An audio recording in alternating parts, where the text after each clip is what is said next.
Namaste. Let us move to the next concept, organizational development. In that, effectiveness of organization development techniques. So, in the previous class, we had studied about the meaning, definition, characteristics, objectives, and benefits of organizational development. And today we are going to study organization development interventions. Okay, what is the major objective? To know the concept of organization development interventions and to understand the various interventions of organizational development. What are the session outcomes? This session helps the students to know the concept of organizational development interventions, and it is useful when the management is planning to bring new changes in the organization. So when the manager thinks there should be some changes in order to improve or enhance the effectiveness of organization, then these interventions can be brought together. Meaning of organizational development. So organisation development intervention. Organisation development ಅಂತ ಹೇಳಿದ್ರೆ ಸಾಂಸ್ಥಿಕ ಅಭಿವೃದ್ಧಿ. Intervention ಅಂತ ಹೇಳಿದ್ರೆ ಹಸ್ತಕ್ಷೇಪ ಇರ್ಬೋದು ಅಥವಾ ಕ್ರಮಗಳಿರ್ಬೋದು. ಹೊಸ ಕ್ರಮಗಳು ಈಗ ಆಲ್ರೆಡಿ ಏನ್ ನಡೀತಾ ಇದೆ ಅದನ್ನು ಸ್ವಲ್ಪ ಮಟ್ಟಿಗೆ ಬದಲಾಯಿಸಲಿಕ್ಕೆ ಹೊಸದಾಗಿ ನಾವೇನಾದ್ರೂ ಸ್ಟೆಪ್ಸ್ ತಗೊಂಡ್ರೆ that is considered as intervention. So what is organisational development intervention? Here it is a set of sequenced planned actions or events intended to help an organization to increase its effectiveness. So sequence ಅಂತ ಹೇಳಿದ್ರೆ ಒಂದಾದ ಮೇಲೆ ಒಂದು ಇರುವಂತದ್ದು, ಅನುಕ್ರಮವಾಗಿರುವಂತದ್ದು. ಸೀಕ್ವೆನ್ಸ್ಡ್ planned actions, ಯೋಜಿತ ಕ್ರಮಗಳು. ಫಸ್ಟೇ plan ಮಾಡಿರ್ತೇವೆ ಇಂಥದ್ದೇ ಮಾಡಬೇಕು. ಆಕ್ಷನ್ಸ್ ಆರ್ ಈವೆಂಟ್ಸ್, ಕ್ರಮಗಳಿರ್ಬೋದು ಅಥವಾ ಘಟನೆಗಳಿರ್ಬೋದು, ಇಂಥದ್ದು ನಡಿಬೇಕು ಅಂತ. ಯಾಕೆ? To help an organisation to increase its effectiveness. ಸಂಘಟನೆಯ ಅಥವಾ ನಮ್ಮ ಸಂಸ್ಥೆಯ ಪರಿಣಾಮಕಾರತ್ವವನ್ನು ಹೆಚ್ಚಿಸಲಿಕ್ಕೆ ಸಹಾಯ ಮಾಡಲು ಉದ್ದೇಶಿಸಿರುವ ಅನುಕ್ರಮ, ಯೋಜಿತ ಕ್ರಮಗಳ ಅಥವಾ ಘಟನೆಗಳ ಒಂದು ಗುಂಪಾಗಿದೆ ಅಂತ ಹೇಳ್ಬೋದು. It is a set of sequenced planned actions or events intended to help an organisation to increase its effectiveness. Okay, then it attempts to change an organisation or subunit toward a different or more effective state. So ಇದೇನ್ ಮಾಡ್ತದೆ? ಸಂಸ್ಥೆ ಅಥವಾ ಉಪಘಟಕವನ್ನ ವಿಭಿನ್ನ ಮತ್ತು ಹೆಚ್ಚು ಪರಿಣಾಮಕಾರಿ ಸ್ಥಿತಿಗೆ ಬದಲಾಯಿಸಲು ಪ್ರಯತ್ನಿಸುತ್ತದೆ. So what it does? Change the organisation to be an effective one. So ಈಗ ಆಲ್ರೆಡಿ ಏನು ಅದು ನಡೀತಾ ಇದೆ ಅದಕ್ಕಿಂತಲೂ ಚೆನ್ನಾಗಿ ನಡಿಬೇಕು, ಅದಕ್ಕಿಂತಲೂ ಚೆನ್ನಾಗಿ ಕಾರ್ಯನಿರ್ವಹಿಸಬೇಕು ಅಂತ ಹೇಳುವ ಕಾರಣಕ್ಕೆ ನಾವು ಇದೆಲ್ಲ ಇಂಟರ್ವೆನ್ಷನ್ ಅನ್ನ ಬಳಸ್ತೇವೆ. Interventions range from those designed to improve the effectiveness of individuals to those designed to deal with the teams and groups, intergroup relations and total organization. ಅಂದ್ರೆ ಏನರ್ಥ? ಇಂಟರ್ವೆನ್ಷನ್ಸ್ ಅಥವಾ ಹಸ್ತಕ್ಷೇಪ ಅಥವಾ ಮಧ್ಯಸ್ಥಿಕೆ ಅಥವಾ ಹೊಸ ಕ್ರಮಗಳು ನಾವು ತೆಗೆದುಕೊಳ್ಳೋದಿರ್ಬೋದು. ಬೇರೆ ಬೇರೆ ರೀತಿಯಾದಂಥ ಕ್ರಮಗಳು ಎಲ್ಲಿಂದ ಎಲ್ಲಿ ತನಕ ಇರ್ತದೆ? Design to improve the effectiveness of individuals.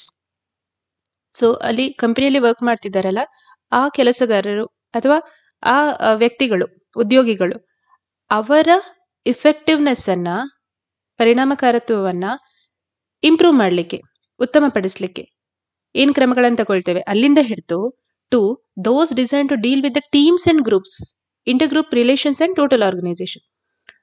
ವೈಯಕ್ತಿಕವಾಗಿ ಒಬ್ಬೊಬ್ಬ ವ್ಯಕ್ತಿಯನ್ನ ಇಫೆಕ್ಟಿವ್ನೆಸ್ ಅನ್ನ ಹೇಗೆ ಜಾಸ್ತಿ ಮಾಡೋದು, ಅದರಿಂದ ಹಿಡಿದು ಇಡೀ ಟೀಮ್ ಅನ್ನ ಹೇಗೆ ಇಂಪ್ರೂವ್ ಮಾಡೋದು, ಇಡೀ ಗ್ರೂಪ್ ಅನ್ನ ಹೇಗೆ ಇಂಪ್ರೂವ್ ಮಾಡೋದು, ಇಂಟರ್ ಗ್ರೂಪ್ ರಿಲೇಷನ್, ಒಂದು ತಂಡಗಳ ನಡುವೆ ಇರುವಂತಹ ಬಾಂಧವ್ಯವನ್ನ ಹೇಗೆ ಸುಧಾರಿಸೋದು, ಅಂಡ್ ಟೋಟಲ್ ಆರ್ಗನೈಸೇಷನ್, ಇಡೀ ನಮ್ಮ ಸಂಸ್ಥೆಯ ಒಂದು ಉನ್ನತೀಕರಣಕ್ಕೆ ಹೇಗೆ ಪ್ರಯತ್ನ ಮಾಡುವಂಥದ್ದು. ಸೊ ಇದೆಲ್ಲ ವಿಷಯಗಳನ್ನ ಒಳಗೊಂಡಿರ್ತದೆ. ಸೊ ಇಂಟರ್ವೆನ್ಷನ್ಸ್ ಅಥವಾ ನಾವು ತೆಗೆದುಕೊಳ್ಳುವಂತಹ ಕ್ರಮಗಳು, ಹಸ್ತಕ್ಷೇಪಗಳು, ಮಧ್ಯಸ್ಥಿಕೆಗಳು ಯಾವುದೆಲ್ಲ ಒಳಗೊಂಡಿರ್ತವೆ? ಇಂಡಿವಿಜುವಲ್ ವ್ಯಕ್ತಿಯನ್ನ ಇಂಪ್ರೂವ್ ಮಾಡೋದ್ರಿಂದ ಶುರು ಮಾಡಿ ಎಂಟೈರ್ ನಿಮ್ಮ ಆರ್ಗನೈಸೇಷನ್ ಅನ್ನೇ ಇಂಪ್ರೂವ್ ಮಾಡುವಂತಹ ಎಲ್ಲಾ ಕ್ರಮಗಳನ್ನು ಕೂಡ ಇದು ಒಳಗೊಂಡಿರ್ತವೆ. Individual interventions may include education, training, conditioning, exercises, stretching and awareness. ಈಗ ವೈಯಕ್ತಿಕ ಮಧ್ಯಸ್ಥಿಕೆಗಳು ಅಥವಾ ಇಂಡಿವಿಜುವಲ್ ಇಂಟರ್ವೆನ್ಷನ್, ನಾವೇನು ಕ್ರಮ ತಗೊಳ್ತೇವೆ, ಇಂಡಿವಿಜುವಲ್ ಮೇಲೆ ಏನು ಕ್ರಮ ತಗೊಳ್ತೇವೆ, ಅದು ಯಾವುದೆಲ್ಲ ಇನ್ಕ್ಲೂಡ್ ಆಗಿರ್ತದೆ. ಇಟ್ ಮೇ ಇನ್ಕ್ಲೂಡ್ ಎಜುಕೇಶನ್, ಅಂದ್ರೆ ಅವರಿಗೆ ಶಿಕ್ಷಣ ಕೊಡುವಂಥದ್ದು, ಈ ತರ ಅಂತ ಹೊಸತಾಗಿ ಬಂದ ವಿಷಯಗಳ ಬಗ್ಗೆ ಶಿಕ್ಷಣ ಕೊಡುವಂಥದ್ದು. ದೆನ್ ಟ್ರೈನಿಂಗ್, ತರಬೇತಿಯನ್ನು ನೀಡುವಂಥದ್ದು. ಕಂಡೀಷನಿಂಗ್ ಅಂತ ಹೇಳಿದ್ರೆ ವಿಷಯಗಳನ್ನು ತಿಳಿಸ್ತಾ ಅವರ ಮನಸ್ಥಿತಿಯನ್ನು ಬದಲಾಯಿಸುವಂಥದ್ದು. ಅವ್ರು ಒಂದು ಕಡೆ ಲೇಜಿ ಆಗಿದ್ರೆ ನೋಡಿ ಈ ತರ ಇರುತ್ತೆ ಅಂತ ಹೇಳಿ ಅವರ ಮನಸ್ಥಿತಿಯನ್ನು ಬದಲಾಯಿಸುವಂಥದ್ದು ಕಂಡೀಷನಿಂಗ್. ಎಕ್ಸಸೈಸಸ್, ವ್ಯಾಯಾಮ ಮಾಡುವಂಥದ್ದು. Stretching exercises, different types of exercises ಮಾಡುವಂಥದ್ದು. ಅವೇರ್ನೆಸ್, ಜಾಗೃತಿಯನ್ನು ಮೂಡಿಸುವಂಥದ್ದು. ಇದೆಲ್ಲ ಮಾಡಿ ಇಂಡಿವಿಜುವಲ್ಸ್ ಅನ್ನ ನಾವು ಇನ್ನಷ್ಟು ಉತ್ತಮ ರೀತಿಗೆ ತಗೊಂಡು ಹೋಗ್ಬೋದು. So we can use all these techniques or interventions to enhance the effectiveness of individuals working in our organisation. So which are the interventions? ನಾನು ಹೇಳಿದಾಗ ಇಂಟರ್ವೆನ್ಷನ್ ಅಂತ ಹೇಳಿದ್ರೆ ಹಸ್ತಕ್ಷೇಪ ಇರಬಹುದು, ಅಥವಾ ಮಧ್ಯಸ್ಥಿಕೆಗಳು ಅಂತ ಹೇಳ್ಬೋದು, ಅಥವಾ ಕ್ರಮಗಳಿರ್ಬೋದು. ಇದನ್ನೆಲ್ಲ ಬಳಸ್ಕೊಂಡು ನಮ್ಮ ಆರ್ಗನೈಸೇಷನ್ ಅನ್ನ ಇನ್ನಷ್ಟು ನಾವು ಇಂಪ್ರೂವ್ ಮಾಡ್ತೇವೆ, right? So organisation development interventions or techniques ಯಾವುದೆಲ್ಲ ಇದೆ ಅಂತ. ಸೊ ತುಂಬಾ ಇದೆ. Popularly used are few. Sensitivity or T group training. So sensitivity or T group training ಇದು ತುಂಬಾ popular technique. Okay, so what do we do? ಸೂಕ್ಷ್ಮವಾಗಿ, ಈಗ ಸೂಕ್ಷ್ಮತೆ ಅಂತ ಹೇಳ್ತೇವೆ sensitivity. Here the participants learn about themselves. Okay, so they just design a group, T group ಅಂತ ಒಂದು group design ಮಾಡ್ತಾರೆ. Then they discuss. Okay, here the main intention is the self awareness. Every one should know about themselves. ಅವರೇನು, ಅವರದ್ದು talent ಏನು, ಅವರದ್ದು loop holes ಏನಿದೆ, ಅವರ weakness ಏನಿದೆ, ಯಾವ ವಿಷಯದಲ್ಲಿ ಅವ್ರು ಚೆನ್ನಾಗಿ ಮಾಡ್ತಾರೆ, ಯಾವ ವಿಷಯದಲ್ಲಿ ಅವರಿಗೆ ಇನ್ನೂ ತರಬೇತಿ ಅಗತ್ಯ ಇದೆ, ಇದೆಲ್ಲ ಅವರು ಗ್ರೂಪ್ ಅಲ್ಲಿ ವರ್ಕ್ ಮಾಡುವಾಗ ಗೊತ್ತಾಗುತ್ತೆ. Okay, so here they primarily they learn about themselves. Feedback ಕೊಡ್ತಾರೆ. ಸೊ ಟಿ ಗ್ರೂಪ್ ಟ್ರೈನಿಂಗ್ ಮಾಡುವಾಗ ಈಗೊಂದು 7-8 ಜನ ಕೂತ್ಕೊಂಡು ಡಿಸ್ಕಸ್ ಮಾಡ್ತಾರೆ ಯಾವುದಾದ್ರೂ ವಿಷಯದ ಬಗ್ಗೆ.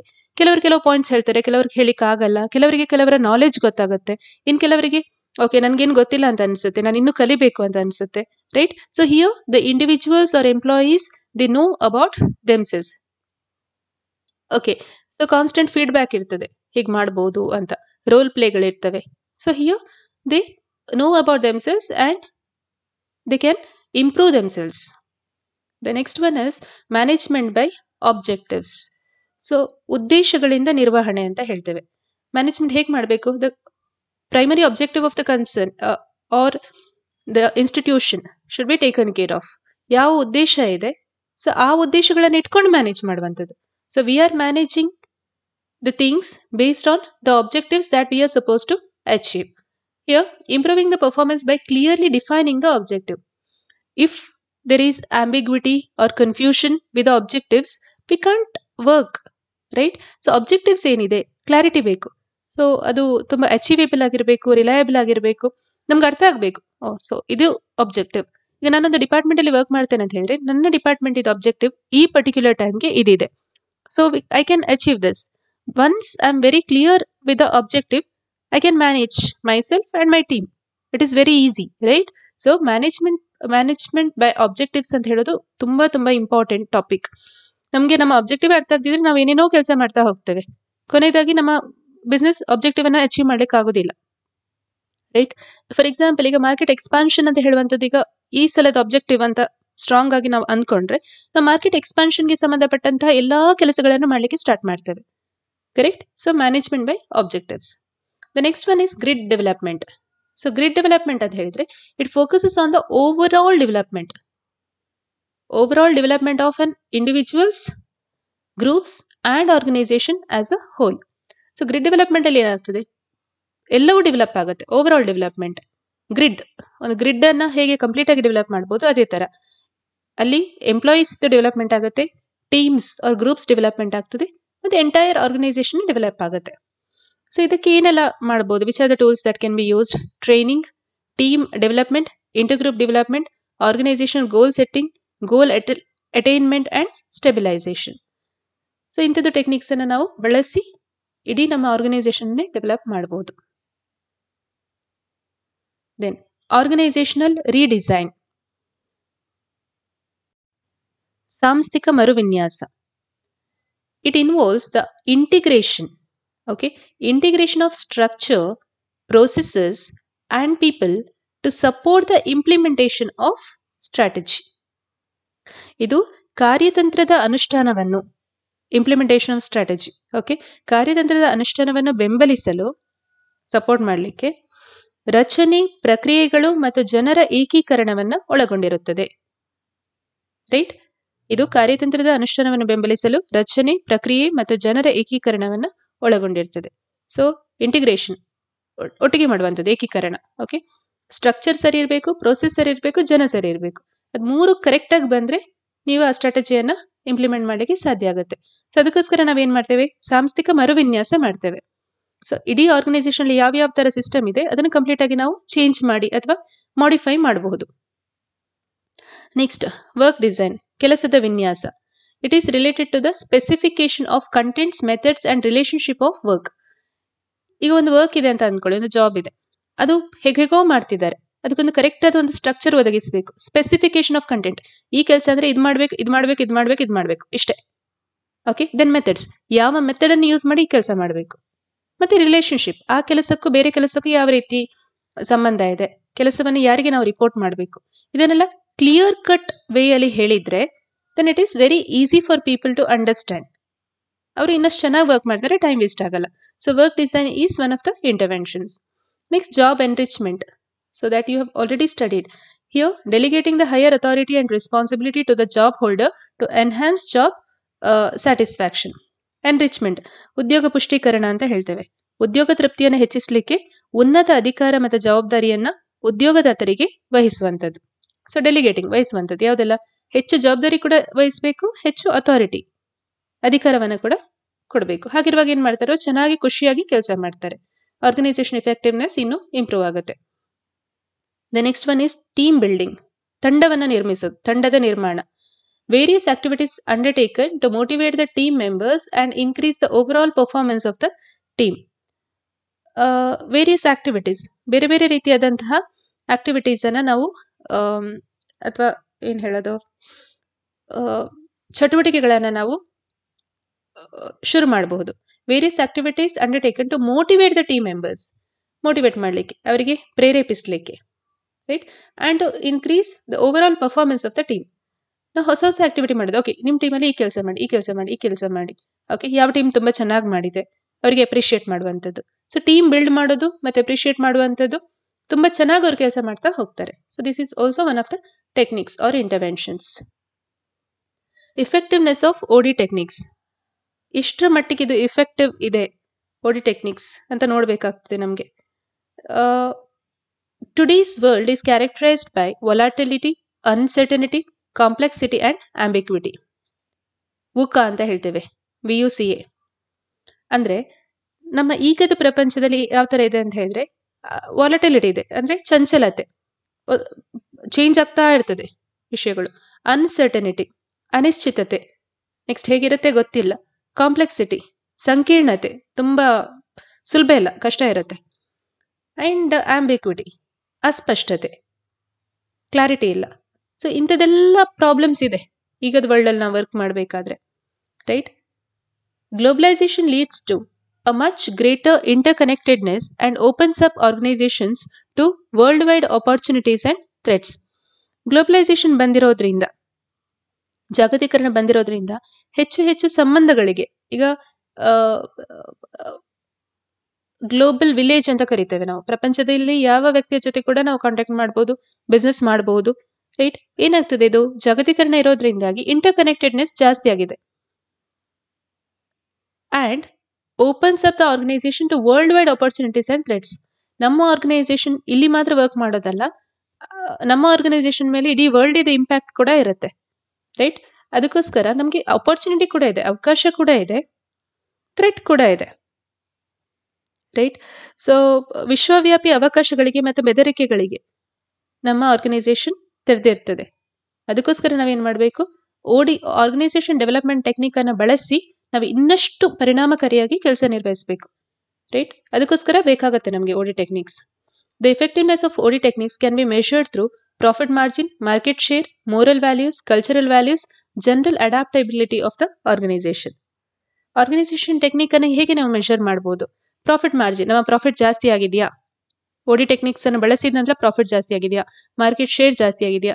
ನಮ್ಮ ಕಂಪನಿದು ಮೋರಲ್ ವ್ಯಾಲ್ಯೂಸ್ ತುಂಬಾ ಚೆನ್ನಾಗಿದೆಯಾ, ವರ್ಕರ್ಸ್ ಎಲ್ಲ ಖುಷಿಯಾಗಿದ್ದಾರಾ, ವ್ಯಾಲ್ಯೂ ಸಿಸ್ಟಮ್ ಇದೆಯಾ ಚೆನ್ನಾಗಿ, ಕಲ್ಚರಲ್ ವ್ಯಾಲ್ಯೂಸ್ಗೆ ನಾವು ರೆಸ್ಪೆಕ್ಟ್ ಮಾಡ್ತಿದ್ದೇವಾ, ಕ್ಲಾಶಸ್ ಅಲ್ಲಿ ಸಂಘರ್ಷಗಳು ಇಲ್ಲದೆ ನಾವು ಚೆನ್ನಾಗಿ ಕೆಲಸ ಮಾಡ್ತಿದ್ದೇವಾ, general adaptability of the organisation, ಇಡೀ ವರ್ಲ್ಡ್ಗೆ ನಮ್ಮ ಆರ್ಗನೈಸೇಷನ್ ಸರಿಯಾಗಿ ರೆಸ್ಪಾಂಡ್ ಮಾಡ್ತಿದ್ಯಾ, ನಾವೆಲ್ಲೂ ಔಟ್ಡೇಟೆಡ್ ಆಗಿಲ್ಲ ತಾನೆ.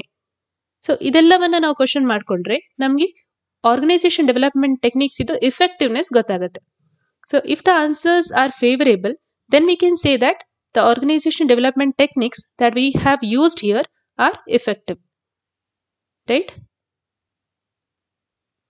So MCQs, the effectiveness of OD techniques can be measured through increasing profits, market share, then increasing productivity, termination of the employees. See, the effectiveness of organization techniques, cannot be measured through